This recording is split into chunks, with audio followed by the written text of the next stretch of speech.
पिछले पार्ट में हमने देखा कि कैंग की फाइट रेड फॉरेस्ट की गैंग के मेन लीडर से होती है, तो कैंग किम के साथ मिलकर उसे हरा देता है। तब उन्हें पता चलता है कि वहां एक सिम्बियोट है जिसकी वजह से पूरे कामार को खतरा है। इस पार्ट की शुरुआत में हम देखते हैं कि कैंग और किम उस सिम्बियोट को देख रहे होते हैं, तो किम कैंग से पूछने लगता है आखिरकार ये सिम्बियोट चीज क्या होती है। तो कैंग किम को बताने लगता है सिम्बियोट ये एक पैरासाइट मॉन्स्टर है, ये बहुत पावरफुल मॉन्स्टर होते हैं। अगर कोई इन मॉन्स्टर के साथ जुड़ जाए तो वो पक्का ही बहुत ज़्यादा स्ट्रोंग हो जाएगा और उस पावर की मदद से वो आराम से एक सिटी को खतरे में डाल सकता है या फिर उन्हें डरा सकता है। फिर कैंग अपनी ऑब्जर्व आई से उस सिम्बियोट को चेक करने लगता है। तब उसे पता चलता है कि वो सिम्बियोट बस अब हैच ही होने वाला है जिसके अंदर स्ट्रोंग माइंड कंट्रोल एबिलिटी है। तो किम उस सिम्बियोट की ओर इशारा करते हुए कैंग से पूछने लगता है अगर ये इतना ही स्ट्रोंग है तो फिर हम इसे क्यों नहीं यूज कर लेते। तो कैंग किम की बात का जवाब देते हुए उसे बताने लगता है मैं तुझे नहीं रोकने वाला, लेकिन पहले मैं तुझे ये बता देता हूँ कि जैसे ही तू इसके साथ जुड़ेगा वैसे ही ये तेरी हेल्थ, लाइफ एनर्जी और मेमोरी ऐसी सारी चीजें खाने लग जाएगा, क्योंकि ये सिम्बियोट एक इंसान की हर वो चीज छीन लेते हैं जो उनके लिए ज़रूरी होती है। तो तुझे जो भी करना है वो सोच समझ कर करना, नहीं तो तू तुरंत ही ख़त्म भी हो सकता है। ये सुनकर तो किम के होश ही उड़ जाते हैं और वो गुस्से से कहने लगता है तू पागल हो गया है क्या, ये बात तुझे मुझे पहले बतानी चाहिए थी। अगर मैं इसके पास चला जाता तो मेरी तो जान ही खतरे में पड़ जाती। और तभी कैंग को उसके पीछे किसी के आने का आभास होता है और जब वो मुड़कर पीछे देखता है तो उसे रेड फॉरेस्ट गैंग का लीडर दिखाई देता है जो कि बहुत ज़्यादा गुस्से में होता है और वो कैंग और किम के ऊपर एक हाई जंप लगाकर अटैक करने के लिए तैयार हो जाता है। लेकिन जैसे ही वो कैंग और किम के ऊपर अटैक करता है तो वो दोनों ही उसके अटैक को डोज करने में कामयाब हो जाते हैं। इधर किम अपने आप को संभालते हुए अपने हथियार को वापस से पकड़ते हुए कहने लगता है ये बास्टर्ड ये इतनी जल्दी कैसे खड़ा हो गया। और हम देखते हैं कि वो गैंग लीडर पूरी तरह से ठीक होता है और उनके ऊपर अटैक करने के लिए तैयार खड़ा हुआ होता है, पर उसे पता होता है कि वो अकेला इन दोनों को नहीं हरा सकता। इसलिए वो कैंग को देखकर कहने लगता है मैं अपनी पावर के साथ तो तुझे नहीं हरा सकता, लेकिन मेरे पास ऐसी एक चीज है जिसकी मदद से मैं तेरे जैसे मेज को बिना एक बूंद पसीना बहाए हरा सकता हूँ, इसीलिए इतना ज़्यादा उछलने की ज़रूरत नहीं है। और फिर हम देखते हैं कि वो लीडर अपने कोट के अंदर से एक मैजिक स्क्रोल को बाहर निकालने लगता है और उसे फाड़ते हुए चिल्लाकर कैंग को गालियाँ निकालने लगता है और कहने लगता है अब मुझे कोई नहीं रोक सकता।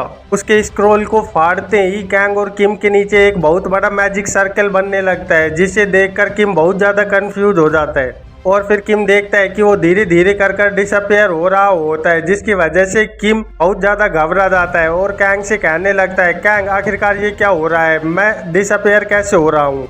इधर हम कैंग को देखते हैं जो कि अपने मन में सोच रहा होता है टेलीपोर्टेशन स्क्रोल, तो ये हमें यहाँ से टेलीपोर्ट कर रहा है।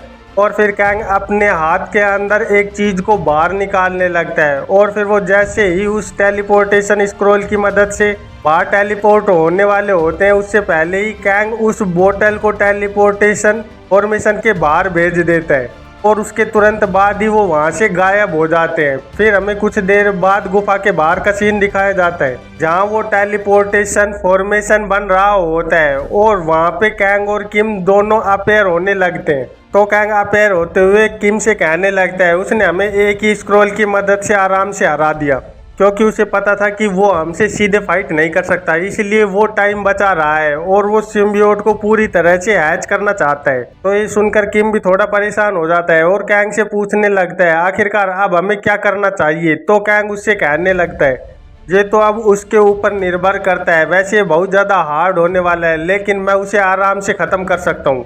मारने का नाम सुनकर किम थोड़ा झिझक जाता है और कहने लगता है नहीं, मारना बहुत ज्यादा हो जाएगा, क्या ऐसा कोई रास्ता नहीं है कि हम उसे जिंदा भी रख पाए और इस मुसीबत से भी बाहर निकल पाए। किम की बात सुनकर कैंग सोचने लगता है ओह मैं तो ये भूल ही गया था कि ये फालतू की किलिंग से थोड़ा दूर ही रहता है, इसलिए मुझे इस मुसीबत से बाहर निकलने का कोई दूसरा ही रास्ता ढूंढना होगा। और फिर हम देखते हैं कि कैंग और किम धीरे धीरे कर उस गुफा के अंदर आ रहे होते हैं और कैंग किम से कह रहा होता है हमें बस थोड़ी देर इंतजार करना होगा क्योंकि जल्दी ही ये सब कुछ बड़े ही आराम से सोल्व हो जाएगा। यहाँ से सीन कट होकर हमें अंदर सिम्बियोट की जगह का सीन दिखाया जाता है, जहाँ पर वो लीडर खड़ा होकर सिम्बियोट को देख रहा होता है और गुस्से में कैंग और किम को गालियां निकाल रहा होता है। लेकिन तभी उसका ध्यान उसके पैर की ओर जाता है, जहाँ पर एक माना पोषण की बोतल गिरी हुई होती है। तो वो उसे देखते हुए कहने लगता है, ये तो एक माना पोषण है, मैं इस माना पोषण की मदद से इस सिम्बियोट की हैच होने की स्पीड को और तेज कर सकता हूँ, क्योंकि जल्दी ही वो यहाँ पे आ ही जाएंगे और उसके बाद इसे वापस से हैच करना और भी ज़्यादा मुश्किल हो जाएगा। इसलिए जितना जल्दी हो सके मुझे इसे कर देना चाहिए। और ये सोचते हुए वो लीडर जल्दी से उस माना पोषण को सिम्बियोट के ऊपर फेंक देता है। इधर हम देखते हैं कि वो माना पोषण गिरते ही वो सिम्बियोट बहुत ही तेजी से ग्रो होने लगता है, जिसकी वजह से वहाँ पर बहुत सारी एनर्जी उसके अंदर से बाहर निकलने लगती है। तभी उस लीडर को बाहर से किसी के चिल्लाने की आवाज आती है, जिसकी वजह से वो लीडर भी थोड़ा कंफ्यूज हो जाता है कि आखिरकार यहाँ पर हो क्या रहा है। और उसे पता चलता है कि वो चिल्लाने वाले उसी के साथी होते हैं।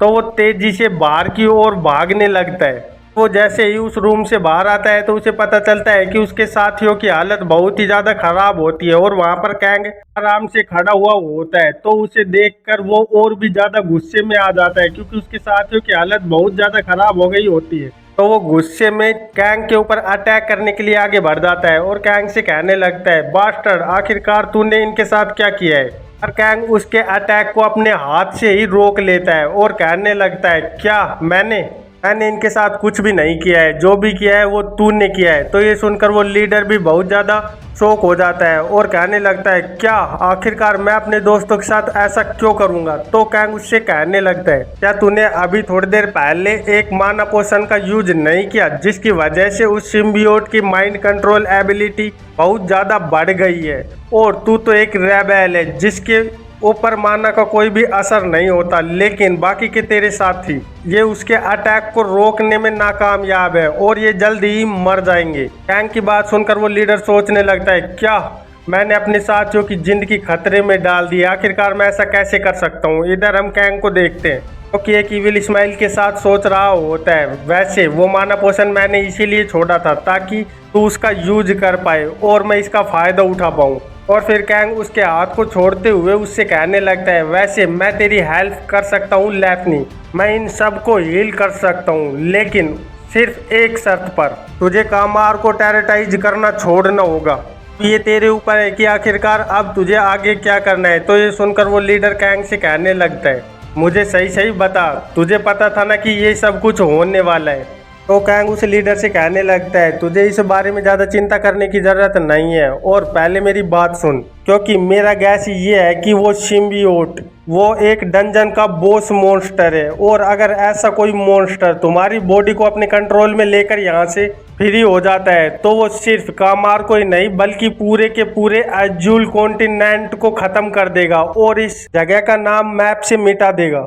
अब इस बात को ध्यान से सोच ले, क्या तेरे लोगों की जिंदगी इस काबिल नहीं है कि तू अपने बदले के लिए उनकी जिंदगी को भी कुर्बान करने चला है। ये सब कुछ सुनकर वो लीडर बहुत ज़्यादा गिल्टी फील करने लगता है और सोचने लगता है, नहीं, मैं अपने बदले के लिए अपने साथियों को ऐसे नहीं मरने दे सकता, इसीलिए मुझे उन्हें बचाने के लिए चाहे कुछ भी क्यों ना करना पड़े, लेकिन मैं उन चीज़ को ज़रूर करूँगा। ये सोचते हुए वो अपना सर झुकाकर कैंग से कहने लगता है, मैं सब कुछ समझ गया हूँ, प्लीज़ इन्हें हील कर दो। इधर हम किम को देखते हैं जो कि एक दीवार के पीछे खड़ा हुआ होता है और वो कैंग को देखकर कहने लगता है, क्या यहाँ पर सब कुछ हो गया है, क्योंकि तू बेसिकली इसे ब्लैकमेल कर रहा है। तो कैंग किम से कहने लगता है, ऐसी कोई बात नहीं है, क्योंकि यहाँ पर कोई भी नहीं मरा है। तो किम कैंग से पूछने लगता है, क्या हमें पहले सिम्बियोट को नहीं संभाल लेना चाहिए, क्योंकि अगर हमने उसे नहीं संभाला तो यहाँ पर प्रॉब्लम और भी ज़्यादा बढ़ जाएगी। तो कैंग किम से कहने लगता है, अगर हमने उसे पहले ख़त्म कर दिया तो ये डंजन पूरी तरह से डिसअपेयर हो जाएगा। वैसे ये तो मैं भी चाहता हूँ कि मैं उस सिम्बियोट को अभी के अभी ख़त्म कर दूँ, लेकिन यहाँ पर बहुत सारे पेशेंट्स हैं जो कि अभी बाहर मूव नहीं कर सकते, और अगर हम इन्हें बाहर ले भी गए तो बाहर की तरफ बहुत ज़्यादा बारिश हो रही है, इसकी वजह से इनके बचने के चांसेस और भी कम हो जाएंगे। तो ये सुनकर किम कैंग से पूछने लगता है, पर अगर वो सिम्बियोट इन्हें ट्रीट करने से पहले ही हैच हो गया तो फिर हम क्या करेंगे। तो कैंग किम की पट्टी करते हुए उससे कहने लगता है, लैफ्नी ने एक बैरियर को बनाया है जो कि अभी कुछ देर के लिए काफी रहेगा, इसलिए हमें उस सिम्बियोट की ज्यादा चिंता करने की जरूरत नहीं है, अनलेस कोई इडियट जाकर वहां पर कोई स्टूपिड चीज ना कर दे। और यहीं इस चैप्टर का अंत हो जाता है। तो फिर मिलते हैं एक नई चैप्टर में, तब तक के लिए बाय बाय।